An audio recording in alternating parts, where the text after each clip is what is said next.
2 मुट्ठी अनाज या कुछ सिक्के मिलते थे।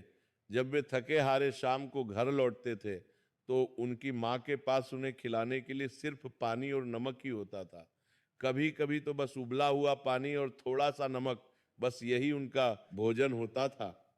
उस समय कांता माँ की आंखों में नमी आ जाती थी। वे अपने बेटों का मुंह नहीं देख पाती थी, पर अगले ही पल वे अपने आंसू पोंछकर मुस्कुराकर कहती थी, घबराओ नहीं मेरे बच्चों, ये रूखा सूखा भोजन भी शिव का प्रसाद है, हम इसे प्रसाद समझकर खाएंगे।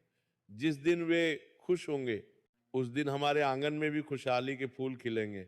मेरे भोलेनाथ कभी अपने भक्तों को भूखा नहीं रखते, ये सब उनकी लीला है। गोविंद का मन इन बातों से और भी अधिक व्यथित हो जाता था। वह जानता था कि उसकी मां की भक्ति सच्ची है, पर उसकी जवानी मां को इस हाल में देखकर तड़पती थी। वह रात रात भर जागता और सोचता, कब तक ऐसे चलेगा? क्या हमारी किस्मत में सिर्फ संघर्ष ही लिखा है? क्या मैं अपनी मां को कभी सुखी नहीं देख पाऊंगा? वह अपनी भुजाओं को देखता जिनमें अपार शक्ति थी, पर उसे लगाने के लिए गांव में कोई बड़ा अवसर नहीं था। रात के अंधेरे में वह अपनी मां को चुपचाप रोते हुए भी देख लेता था। जब वे सोचती थी कि उनके बेटे सो गए हैं, यह दृश्य उसके दिल को चीर देता था। एक दिन गांव में एक अजीब सी हलचल हुई। दोपहर का समय था और गर्मी इतनी तेज थी कि सड़कें सुनसान थीं। लोगों ने देखा कि गांव की कच्ची सड़क पर धूल उड़ाती हुई एक चमकती हुई बड़ी गाड़ी आकर रुकी है। ऐसी गाड़ी इस गांव में पहली बार देखी जा रही थी। उस गाड़ी से उतरा एक अमीर, शानदार सफेद कपड़े पहने हुआ आदमी, जिसके हाथ में सोने की घड़ी चमक रही थी और उसके चेहरे पर एक अलग ही आत्मविश्वास की चमक थी। उसके जूते इतने चमकदार थे कि उनमें सूरज की रोशनी प्रतिबिंबित हो रही थी।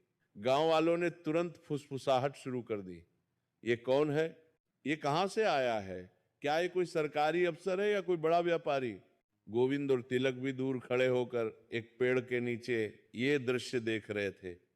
उनकी आंखें उस आदमी की चमचमाती कार और उसके साफ सुथरे कपड़ों पर ठहर गईं। उन्होंने कभी इतनी शानदार चीजें नहीं देखी थी। ये आदमी गांव का नहीं था, ये तो साफ दिख रहा था।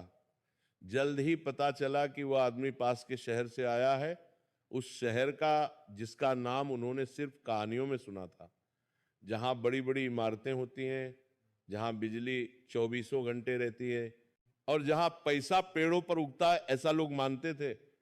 तिलक ने अपने बड़े भाई के कंधे पर हाथ रखा और धीरे से उदासी भरे स्वर में कहा, भैया क्या हम भी कभी ऐसे बन पाएंगे? क्या हम भी कभी ऐसी गाड़ी में बैठेंगे? क्या माँ को भी कभी अच्छे कपड़े